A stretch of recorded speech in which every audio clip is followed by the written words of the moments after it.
Gustavo. Muchas gracias, Iván, por la invitación. Para mí en realidad es un honor estar hoy día exponiendo acá en este anfiteatro. En primer lugar porque Chiclayo es la tierra de mis padres. Acá todavía están viviendo mis abuelos. Mi abuelita, bueno, en paz descanse, está en Pátaco y mi abuelo todavía vive acá en Pátaco, ¿no? Iván es un gran amigo, él siempre nos ha traído por acá, por Chiclayo, de paseo. Y bueno, esta tarde yo les voy a hablar sobre el enfoque geriátrico del paciente en emergencia, que es muy cierto, todo el mundo ha tenido la experiencia, ya sea durante el internado o la residencia, de enfrentarse a pacientes mayores de 60 años, y creo que la primera actitud y la primera respuesta de uno es decir, pucha, me llega este paciente, se va a hospitalizar, este paciente hay que pedirle todos los exámenes, me voy a quejear con este paciente, pero en realidad yo creo que todos, independientemente de la especialidad que tengan o vayan a elegir, siempre van a afrontar este tipo de pacientes, y es importante que ustedes sepan qué cosas, aparte de lo que tradicionalmente se enseña en medicina o en las especialidades, ustedes deben tener o agregar a su evaluación para que puedan enfocarlo de una manera adecuada. Entonces, lo que le voy a hablar es un poco la introducción, los niveles asistenciales, por qué estamos así, cómo lo deben enfocar, cómo pueden predecir el riesgo y qué conclusiones al final de la charla. Entonces, para nadie es un misterio ni un secreto que estamos envejeciendo y que para el 2050 vamos a ser casi el doble de los adultos mayores. De 11% que fue en el 2000, va a ser el 22% para el año 2050. Es mayor el porcentaje de la población adulta mayor que acude a las emergencias, y también es este grupo de los que se van a complicar, los que van a recibir mayores gastos, mayor demanda de gasto, mayores atenciones, mayores tasas hospitalarias, se van a desfuncionalizar, etc. Entonces es el paciente que se va a quejar. Siguiente, por favor. Entonces, sí, esto sucede en mi hospital. Lamentablemente, esto creo que es la realidad en todos los hospitales. No tenemos ambientes adecuados, llegan en sillas de ruedas, llegan en mal estado, ya cuando el paciente está realmente mal, y entonces tenemos que tomar una actitud, ¿no? Este es el modelo o los modelos geriátricos que se debería aplicar y que se aplican en algunas instituciones en el Perú, como Fuerzas Armadas y otros hospitales de salud, pero en MINSA está un poquito más precario, ¿no? En realidad, nosotros nos hemos enfocado durante toda la formación médica a la parte de hospital, en su mayoría, ¿no? Viendo hospitales internados, en consulta externa, en emergencia, pero no vemos el resto de conexiones que sí deberían estar incluidas en el modelo asistencial de la atención del paciente geriátrico, ¿no? Y tenemos, por favor, esta realidad, ¿no? Un hospital donde funciona consulta externa, emergencia, hospitalización, un centro de salud donde hace atención primaria, centros sociosanitarios, ¿no? El club del adulto mayor, y están desconectados unos a otros, ¿no? Esta realidad está cambiando un poco, como les digo, en Fuerzas Armadas, en donde sí está más establecido los niveles asistenciales de manera adecuada y en ciertos sistemas de salud, pero en MINSA está un poquito más deteriorado, ¿no? No estamos todavía geriatrizados, si cabe el término, para poder abordar el problema de la atención del adulto mayor. Entonces, este es clásico, ¿no? Llega el familiar a su casa y encuentra a su paciente tirado en el piso y dice, uy, ¿qué hago? Lo llevo al hospital, ¿no? Entonces, ahí comenzaron los problemas y a echarnos a buscar qué pasó, cómo hay que manejarlo, qué hay que hacer con este paciente. Siguiente. Entonces, ¿cómo lo enfoco, no? Siguiente. Nosotros utilizamos una herramienta que se llama la valoración geriátrica integral. La valoración geriátrica integral, como pueden leer ahí en la definición, es un enfoque multidimensional, o sea que no solo la parte médica, sino hay otros aspectos que también son importantes. Y también es interdisciplinario, o sea, no es solo el médico geriatra el que va a hacer todo el trabajo, ¿no? Él también trabaja con la familia, trabaja con el servicio social, nutricionista, terapia, etc. Y todo esto con la finalidad de generar un plan individualizado para atender al paciente, que al final de cuentas tiene como objetivo mejorar la calidad de vida. Esta herramienta o este conjunto, este enfoque del paciente demanda tiempo. En emergencia es difícil, como sabemos todos, cómo hacer el enfoque. He tratado de generar un poco ciertos conceptos de cada punto de la evaluación para que ustedes lo tomen y también lo puedan aplicar sin que se demore mucho tiempo. La idea es que ustedes tengan el paciente, hagan su evaluación tradicional y tengan cierta información extra que les pueda ayudar a enfocar al paciente. No hay nada estipulado en las guías americanas, europeas, sobre un manejo o un enfoque especial del paciente geriátrico. Por lo general describen que tienen que hacerse la evaluación tomando ciertos puntos, y eso es lo que he tratado de hacer en esta charla. Siguiente.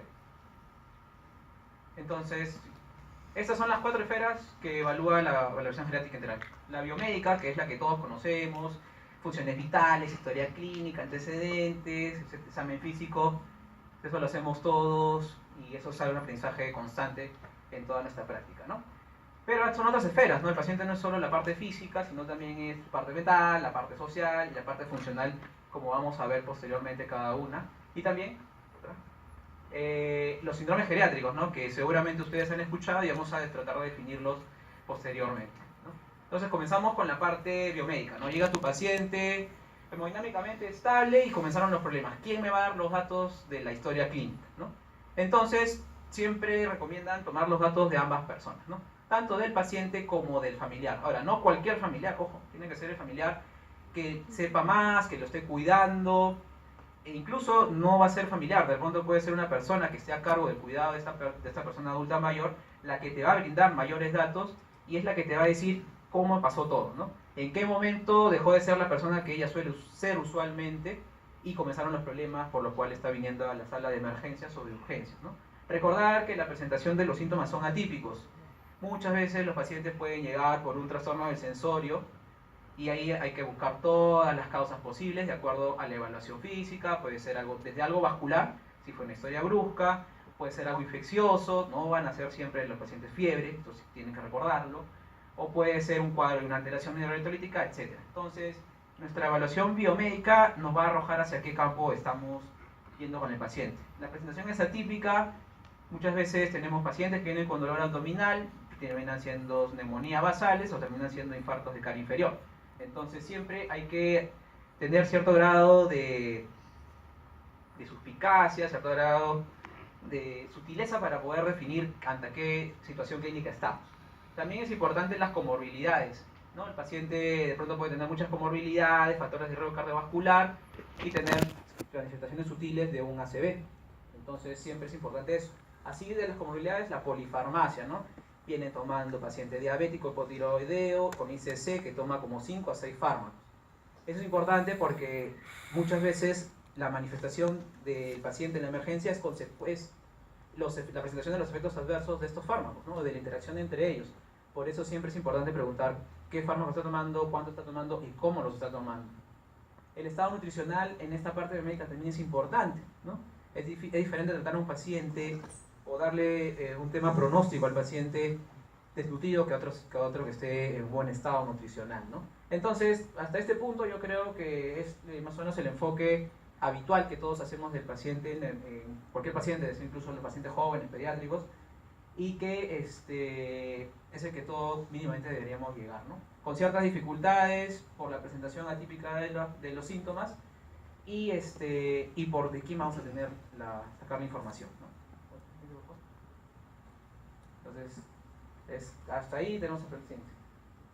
La parte funcional, ¿no? Esa es la siguiente esfera de esta valoración geriátrica, ¿no?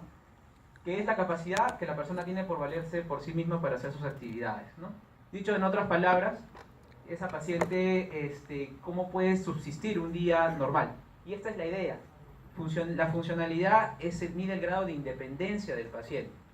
El grado de independencia se puede catalogar en 3 esferas: de las básicas de la vida diaria, de las instrumentales y las avanzadas de la vida diaria.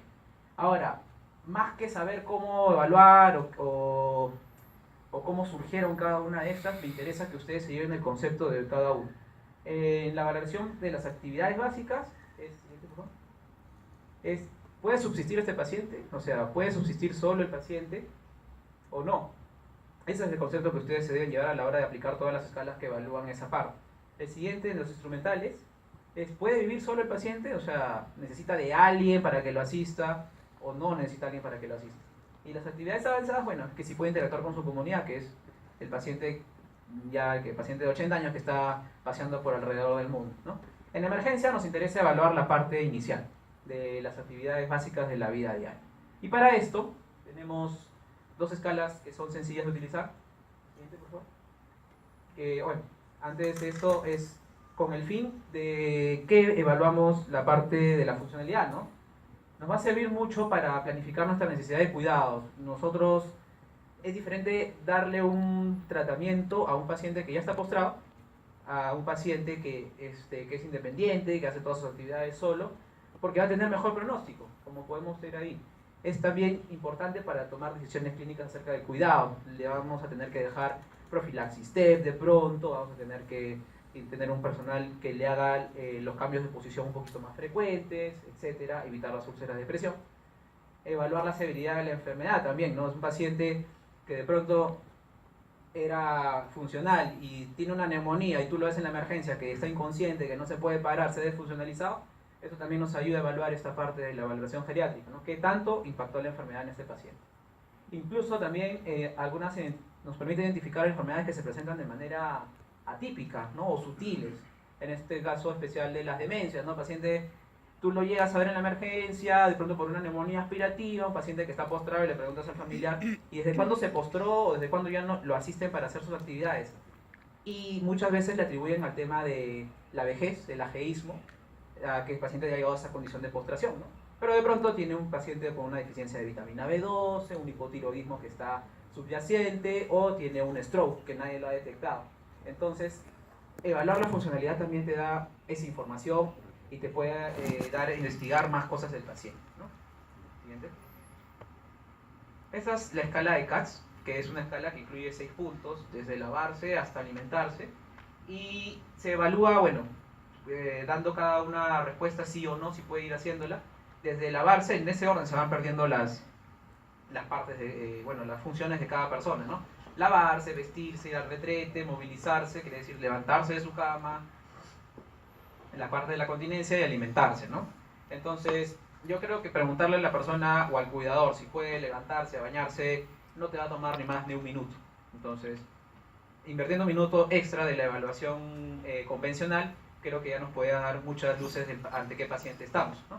Ahora, si queremos ser un poquito, por favor, un poquito más exactos, ver cómo puede ir progresando esta funcionalidad en el tiempo, también existe otra escala que se llama el índice de Bartel. Es una escala un poco más cuantitativa, perdón, ¿no? Que incluye un poco más específico los datos que incluye el CATS, y esta puede ser para ver el seguimiento de tu paciente, ¿no? No necesariamente hospitalaria, sino también ambulatoria, ¿no? Si de pronto empieza a recuperar, el paciente tiene una fractura de cadera, se desfuncionaliza, y ver en el tiempo cómo va progresando su recuperación de la funcionalidad. Esta te toma un poquito más de tiempo, así es que con que ustedes apliquen el CATS inicialmente al paciente, creo que tenemos mucha información, ¿no? Siguiente. La valoración mental también es importante, porque lógicamente evalúa dos esferas: la parte cognitiva, que es la parte que todos conocen como demencia, llamada en el DSM-5 como trastorno neurocognitivo mayor y menor, y la parte afectiva, que evalúa el ánimo, centrándose en la depresión y en la ansiedad, que son patologías muy frecuentes en la población adulta mayor. Como fines de emergencia, en la parte mental, ¿qué nos interesa evaluar? ¿Siguiente? Nos interesa evaluar estos puntos: delirio, si el paciente llega al delirio, o si tiene un trastorno neurocognitivo mayor y menor, no para decirle a su paciente tiene demencia, tiene Alzheimer, tiene enfermedad por cuerpos de Lewis, sino porque estos pacientes que tienen demencia van a presentar mayores complicaciones intrahospitalarias si es que ustedes deciden hospitalizar a su paciente. Van a tener mayor riesgo de hacer delirio y manifestaciones atípicas de enfermedades, ¿no? Entonces, siguiente, ¿cómo podemos llegar a una evaluación o a evaluar el riesgo del paciente que tiene? Muy sencillo, aplicando esta escala, ¿no? Del A4T, que son 4 preguntas en donde se evalúa el estado de conciencia para ver si el paciente está consciente, se le trata de estimular, y si no responde, tú tienes que ver al paciente, si no responde nada, se le da una puntuación mayor de 4 puntos, ¿no? El AMT4, que es un punto en donde evalúa si el paciente está conectado, si está, le preguntas sobre la edad, la fecha de nacimiento, el lugar y el año actual. La atención, para valorar el riesgo de delirio, y el cambio si es agudo fluctuante, también teniendo otro punto del delirio, que es la charla de mañana que se le va a dar, ¿no? Entonces, teniendo una valoración de 4 puntos a más, lo que te va a decir esta escala es decir si el paciente está en posible delirio o con o sin deterioro cognitivo, por lo cual requeriría una evaluación más especializada y que requeriría una evaluación por geriatría, ¿no? Si tiene 1 a 3 puntos, el paciente que tiene un posible deterioro cognitivo, y si tiene 0 puntos, no te dice que no tenga nada, ojo, sino que es poco probable que tenga, pero no te descarta que probablemente pueda hacerle el paciente en el futuro. Entonces, Aplicar esta escala, que te debe tomar 2 minutos, también te da datos muy claros si el paciente requiere una evaluación más profunda por geriatría o, bueno, o por la especialidad que ustedes pueden contar acá, psiquiatría o neurología, ¿no? Siguiente, por favor. Tiene una sensibilidad de 89%, especificidad de 84.1 para delirio. Entonces es muy bueno aplicarlo. La valoración social también es importante. Ojo, hay muchas veces que nosotros tenemos que dar manejos, nos atrevemos a dar manejo ambulatorio, decimos al paciente no hay que hospitalizarlo, hay que mandarlo a casa con insulina, con antibiótico parenteral, pero el paciente vive solo o es un paciente que no tiene un buen soporte social, de pronto vive con su pareja que es otra adulta mayor, que tiene demencia o que tiene alguna deprivación neurosensorial, es cieguito o es sordo. Entonces es imposible que ese paciente lo podamos mandar a casa para que siga el tratamiento, ¿no? Entonces también es importante preguntarle eso, con quién vive, qué tipo de seguro tiene, si tiene algún ingreso, ¿no? Para ver si se puede sustentar. Escalas para valorar esto en el Perú no tenemos, todavía están en proceso de validación de una tesis en Cayetano, pero tenemos la que más se acerca es la escala de Gijón, ¿no? Que bueno, no la he presentado, pero ustedes pueden preguntar si es que vive con alguien, quién es esta persona, ¿no? De pronto es, sí vive con su hijo, pero su hijo la deja en la mañana, se va a trabajar todo el día y llega en la noche, o sea, prácticamente no vive con nadie, ¿no? Entonces es importante saber y preguntarle con quién vive. Y eso te tomará pues 10 segundos hacer la evaluación. Entonces tenemos casi 3 minutos y medio que podemos tener mayor información para una valoración geriátrica integral, ¿no? Siguiente. Y bueno, los síndromes geriátricos también es importante preguntarlo y que ustedes sepan los conceptos. Que el síndrome geriátrico no es el conjunto de síntomas de signos y síntomas como clásicamente se describe un cuadro de un síndrome clínico, ¿no? Sino es una forma de presentación de las enfermedades de los pacientes adultos mayores. Como lo pongo ahí en la figura de un iceberg, es la punta del iceberg. O sea, nosotros vemos la punta nomás, las caídas, vemos el deterioro cognitivo, vemos el delirio, pero no sabemos qué más hay de fondo en este paciente. Entonces, ese es un síndrome geriátrico y los principales que uno debería valorar como paciente es las caídas, delirio y fragilidad, que son los temas que voy a definir a continuación para que ustedes tengan el concepto y los puedan preguntar también en la emergencia. Siguiente. Bueno, las caídas, como síndrome de caída, se define a 2 caídas en un año o una que tenga una consecuencia complicada, ya sea un hematoma subdural, una fractura de cadera o una fractura de otro hueso. Entonces se ve que los pacientes adultos mayores se caen frecuentemente, 1 de cada 3 adultos mayores se cae al año y 1 de cada 2 mayores de 80 una vez al año. Entonces, y cada 15 a 30% de los ingresos son pacientes que se caen, ¿no? Entonces, preguntarle si su paciente se está cayendo y que esta sea de manera accidental te va a dar muchas luces, incluso te puede dar hasta diagnósticos, te puede dar desde algún problema vascular, desde un problema del ritmo cardíaco, etcétera, etcétera. Entonces, conocer si el paciente tiene un síndrome geriátrico como caídas es importante para un mayor cuidado posterior, ¿no? Siguiente. La fragilidad. Esto es un término que muchas veces han escuchado, se usa frecuentemente, pero creo que muy pocos sabemos qué significa en realidad y cómo valorarla, ¿no? Entonces, bueno, el Instituto Nacional de Investigación del Envejecimiento en el 2004 la definió como un estado de vulnerabilidad a estresores. Eso es muy filosófico, ¿no? Entonces, para eso está la gráfica que les estoy mostrando. ¿Qué pasa, no? El paciente frágil, a comparación del no frágil, va a tener la siguiente manifestación. Ante algún estresor, que puede ser una infección, un accidente, un trastorno electrolítico, etcétera, etcétera, va a tener una caída en su funcionalidad. Pero la recuperación de este paciente va a ser lenta y, como pueden ver, ya no va a ser al punto inicial de donde estaba tu paciente antes de la enfermedad. A diferencia del paciente no frágil. El paciente no frágil tiene una enfermedad, decae su funcionalidad, se quesea un tiempo, que es corto por lo general, y regresa a su basal. Esto es importante para generar un pronóstico y una expectativa en la familia, ¿no? Muchas veces los pacientes llegan, se infectan, y después de la infección ya no llegan a ser iguales a su basal. Entonces la persona, el médico y el familiar dicen, todavía sigue mal, todavía está infectado, me lo han complicado en el hospital, ¿no? O sea, pueden surgir muchas conclusiones acerca de esto. Pero si ustedes detectan que su paciente es frágil, sería bueno que le comenten esto al paciente y al familiar, perdón, sobre todo, de que su paciente no va a llegar al basal inicial, ¿no? Y que la recuperación de sus procesos, que en una persona no frágil es más rápida, va a ser más lenta. Y no generas una falsa expectativa en este paciente. Siguiente. Entonces, ¿cómo valoramos la fragilidad? Clásicamente, si ustedes leen los libros, las revisiones en internet, citan a Linda Fritz, que, bueno, que clasifica o que denomina fragilidad tras una larga evaluación que puede tomar hasta media hora, evaluando 5 puntos, ¿no? Pérdida de peso, el autorreporte si está cansado, debilidad, velocidad de la marcha y actividad física.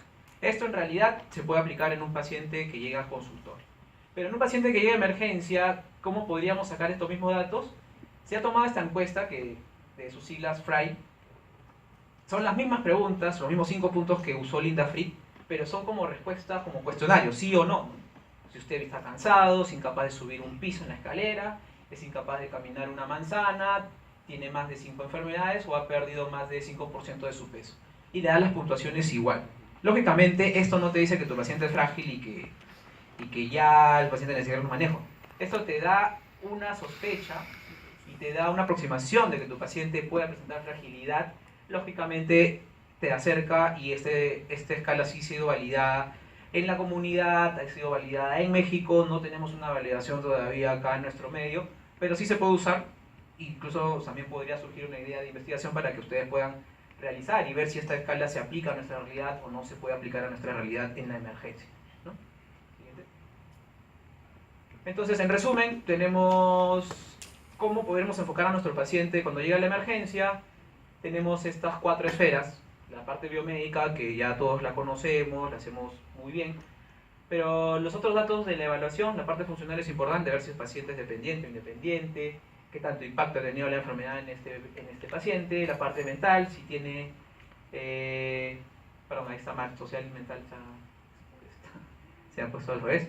En la parte mental, ver si hay presencia de un trastorno neurocognitivo, si tiene un delirio, y en la parte social es ver qué tanto riesgo tiene, ¿no? Si vive solo, si no tiene ningún soporte, o de pronto si tiene todo el soporte y se podría manejar o intentar dar una terapéutica para la casa. Y evaluar siempre los síndromes geriátricos, como planificar los cuidados del paciente ambulatorio y hospitalarios.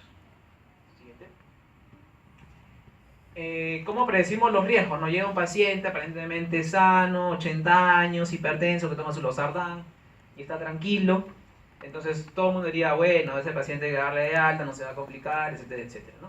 Pero existen 2 herramientas en donde podemos predecir el riesgo del paciente de tener complicaciones. Y estas escalas, es la primera, CISAR, ¿no? Por sus siglas del nombre que está presentado adelante. Y evalúa 6 puntos, en realidad, ¿no? Como respuesta sí y no. ¿Para qué? Siguiente. Para predecir el riesgo del paciente a tener efectos adversos en 6 meses. ¿Sí? En 6 meses, como qué tipo de riesgo: paciente que se reingresa, paciente que va a tener una institucionalización, se va a morir, va a declinar su funcionalidad o va a ir a una residencia de ancianos, ¿no? Entonces, si nosotros aplicamos a un paciente que estamos atendiendo, ya le vamos a dar de alta, por ejemplo, y necesitamos saber su riesgo de complicaciones a futuro, podríamos aplicar esta escala. Y al aplicar esta escala, si sale positivo 2 puntos a más, podríamos predecir su riesgo. Ahora, ¿qué hacemos, no? O sea, la pregunta es esa. Ya tiene más de 2 a más puntos, entonces lo que deberíamos hacer es hacer un seguimiento más pronto, más cercano, y que sea un seguimiento, como le digo, ya sea por geriatría, medicina interna, pero que no se pierda el paciente, ¿no? Esa es la idea de generar estas valoraciones, de que no se pierda el paciente y que podamos instruir al paciente y a su familia de los cuidados que debe recibir. Siguiente. Hay otra escala que se utiliza, que es el TRST, que es una escala que también mide el riesgo, pero esta escala se ha diseñado para pacientes mayores de 75 años y puede ser aplicada por enfermeras al ingreso del hospital de todos los pacientes, ¿no? Entonces evalúa también puntos de deterioro cognitivo, si hay dificultades para la marcha, la presencia, si vive solo o no, etcétera, etcétera, ¿no? Y también te mide el riesgo de que el paciente tenga complicaciones. Esta escala tiene un poco menos de sensibilidad que la anterior, pero también te puede ayudar a predecir el riesgo y tener un ojo más cercano a tu paciente para que no se complique. ¿Sí? Entonces, conclusiones, ¿no? El abordaje del paciente geriátrico no debe incluir solo la parte biomédica, sino también otros aspectos como la parte funcional, la parte mental, la parte social. La toma de decisiones va a ser en base a eso, no en base a la edad. Muchas veces uno dice, ya es un paciente de 90 años, ¿ya para qué? Eso lo he escuchado muy frecuentemente. Y la verdad que, bueno, es un poco conflictivo entrar un poco en la pelea con tu colega, pero como les vuelvo a decir, ustedes que están en formación, independientemente de la especialidad que vayan a tomar, es importante que ustedes vean el aspecto funcional, la parte mental y la parte social, para que no tengan complicaciones con su paciente, para que puedan tomar decisiones más acertadas con su paciente y puedan decidir qué terapéutica le van a dar. Si ya eventualmente no podemos ofrecerle una terapéutica curativa, esto, podemos ofrecerle hasta cuidados paliativos. Pero eso no va a llegar hasta que nosotros apliquemos una evaluación integral. Ahora, la valoración del riesgo permite identificar a aquellos pacientes, como le dije, utilizando esas dos últimas escalas, para que el paciente pueda tener una evaluación cercana o próxima, ambulatoria, por la especialidad, a fin de evitar complicaciones en el paciente, ¿no? Y evitar que se hospitalice y más gastos. ¿Okay? Entonces, esto.